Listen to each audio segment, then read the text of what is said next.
नमस्ते everyone welcome back to my channel new day new blog है। I hope सबैजना सन्चै राम्रै हुन्छ होला। म पनि सन्चै राम्रै छु। अनि आजको भिडियो चाहिँ के सम्बन्धी भनेर डिस्क्रिप्सन र टाइटल हेरेर थाहा पाइसक्नुभयो होला।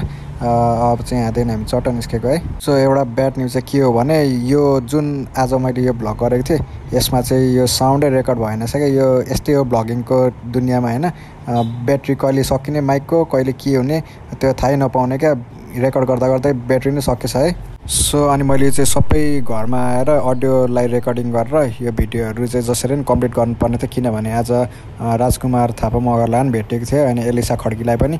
सो यतिखेर चाहिँ मैले यहाँ के भन्दै थिएँ नेचर चाहिँ बबाल देखिन्छ यहाँदेखि भन्दै थिएँ। सो जसरी पनि भिडियो त कम्प्लिट गर्नु पऱ्यो नि त होइन। त्यही भएर मैले चाहिँ अडियो रेकर्ड गरेर भए पनि हालिदिइरहेको छु। सो माया देखाइदिनु होला सबैजनाले।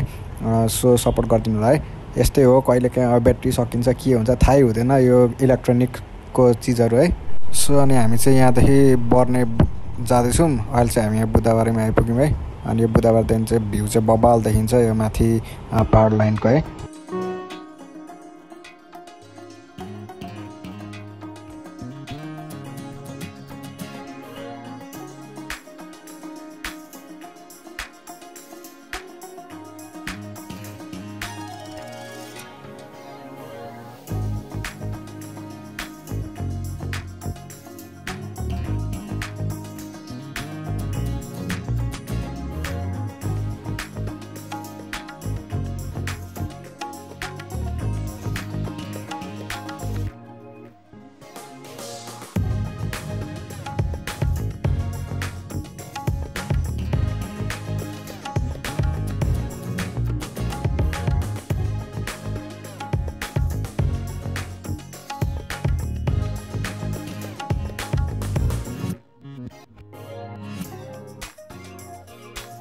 अनि हामी यो बर्नेको उकालीमा आएपछि चाहिँ हाम्रो एउटा भाइको स्कुटी बिग्रेको रहेछ है।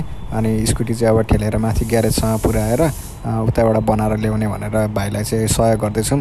सहयोग त गर्नु पऱ्यो नि त होइन। मैले चाहिँ त्यही भन्दै थिएँ यतिखेर। अब के गर्नु गाइज है यो माइक रेकर्डै भएन छ। कस्तो मलाई नराम्रो लागिरहेको छ है। आजको चाहिँ भ्लग कस्तो भइदियो क्या। अब त्यही पनि तपाईँहरूले माया देखाइदिनुहुन्छ होला भन्ने मलाई चाहिँ आश छ है। सो सपोर्ट गर्नु होला है त गाइज।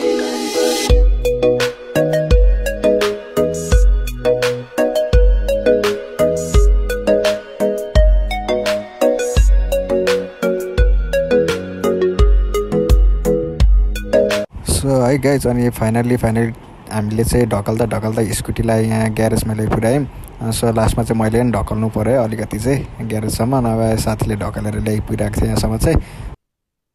अनि यहाँ ग्यारेजमा आएपछि चाहिँ एउटा बच्चाले बाँदर खेलाइरहेको रहेछ क्या। मैले यतिखेर कस्तो बबाल बोलेको थिएँ। अब के गर्नु रेकर्डिङ नै नभएपछि त मेरो पनि केही लागेन है। सो बाँदरले चाहिँ बबाल बच्चासँग खेलिरहेको छ।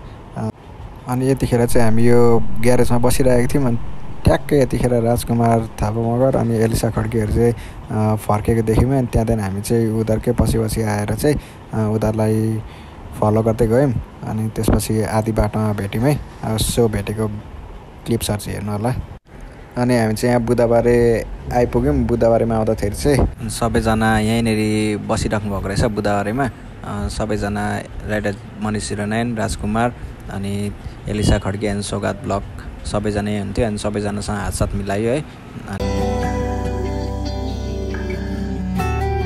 यस्तो दामी मिटअप भइरहेको थियो भोइसै रेकर्ड नभएर मलाई यस्तो नराम्रो खल्लो लागिरहेको छ है। जे होस् उनीहरू चाहिँ ओभर बवाल मान्छे क्या। लोयलिटी चाहिँ छ क्या। अब अरूले भिडियोमा जस्तो सुकै हिट गरे पनि भेट्दाखेरि चाहिँ बवाल छ। अनि मैले यतिखेर राजकुमारलाई सोधेको थिएँ आज कहाँनिर बस्ने भनेर। उनीहरू चाहिँ दमकमा गएर बस्ने भन्दै थिएँ। उनीहरूलाई ढिलो पनि भइसकेको थियो। सो यहाँबाट निस्क्यौँ भनिरहेको थियो है उनीहरूले पनि। अनि त्यही गफहरू भयो यसो यताउति। जे होस् बवाल रेस्पोन्स आयो उताबाट पनि होइन। जे होस् राम्रो छ उनीहरू पनि। अनि हामी चाहिँ यहाँबाट 4 चोकसम्मसँगै निस्किने भनेर हामी यहाँदेखि निस्क्यौँ है।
सो अनि यो चारैली चोकदेखि चाहिँ हामी छुट्टी पनि लागेको थियौँ है। यतिखेर चाहिँ हामी मजाले कुराहरू भयो उहाँहरूसँग पनि बबाल लाग्यो मलाई चाहिँ होइन। मिटअप चाहिँ जे होस् बबाल एनर्जेटिक लाग्यो क्या मलाई चाहिँ। एलिसा पनि है अनि राजकुमार अनि सौगात भ्लग पनि।